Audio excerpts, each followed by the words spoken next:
Channel को subscribe कीजिए और बेल नोटिफिकेशन को ऑन कर लीजिए। तो हेलो दोस्तों, कल ही नीट पोस्टपोन हुआ है और मुझे पता है आज सब लोग मेंटली बहुत रिलैक्स्ड है। ठीक है, और मुझे नहीं लगता कि आज और कल कोई इतना पढ़ने वाला है। लोग मोस्टली मंडे से चालू करेंगे पढ़ना। ठीक है, मतलब एकदम फुल पेस में।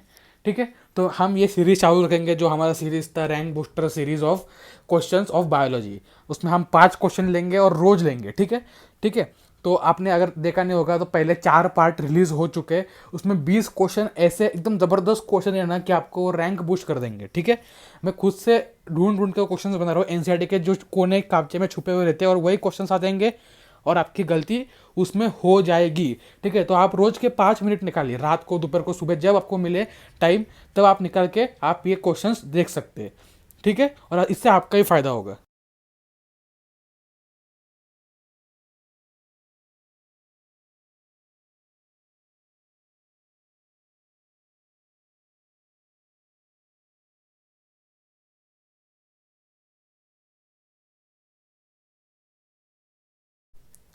विच of the following can be measured by spirometer. Spirometer से इनमें से क्या मेजर कर सकते हैं? ऑप्शन ए FRC मतलब functional residual capacity. Option B TLC total lung capacity. यहाँ पे थोड़ा मतलब मेरे से टाइपिंग मिस्टेक हो गया तो आप समझ लिए TLC मतलब total lung capacity. Option C ERC expiratory reserve capacity. Option D residual volume. तो दोस्तों इसका आंसर होने वाला है CERC।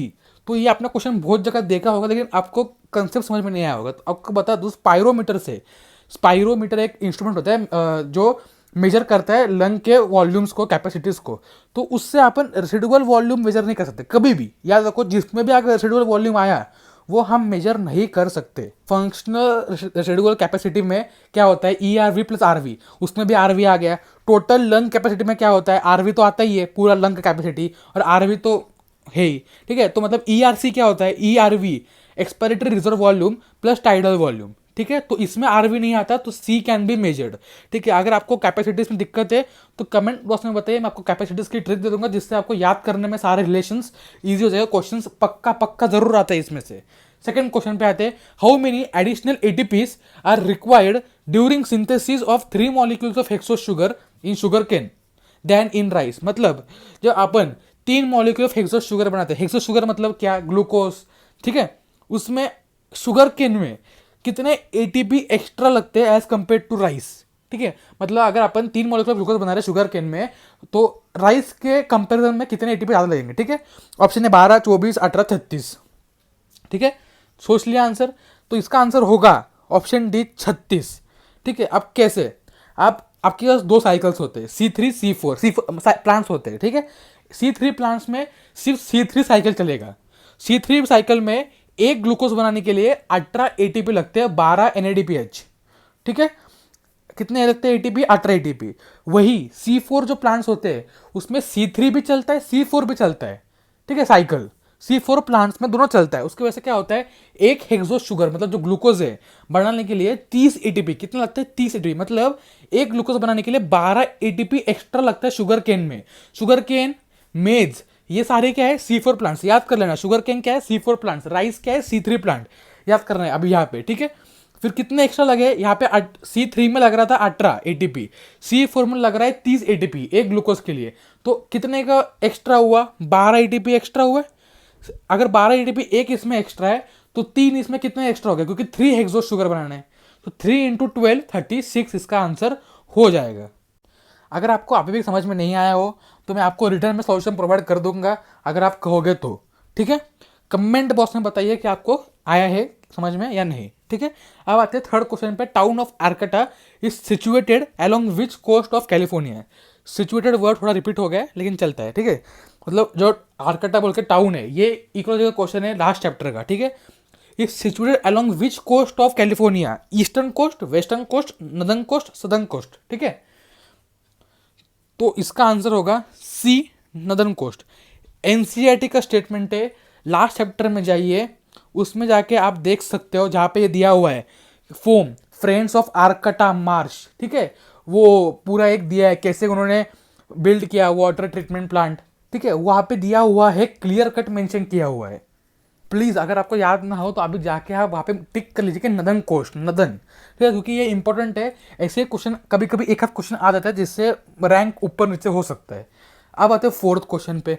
The sequence of first chromosome was completed in, मतलब जो ह्यूमन जीनोम प्रोजेक्ट है उसमें जो क्रोमोसोम्स का सीक्वेंसिंग चल रहा था, उसमें जो फर्स्ट क्रोमोसोम था उसका सीक्वेंसिंग कब खत्म हुआ?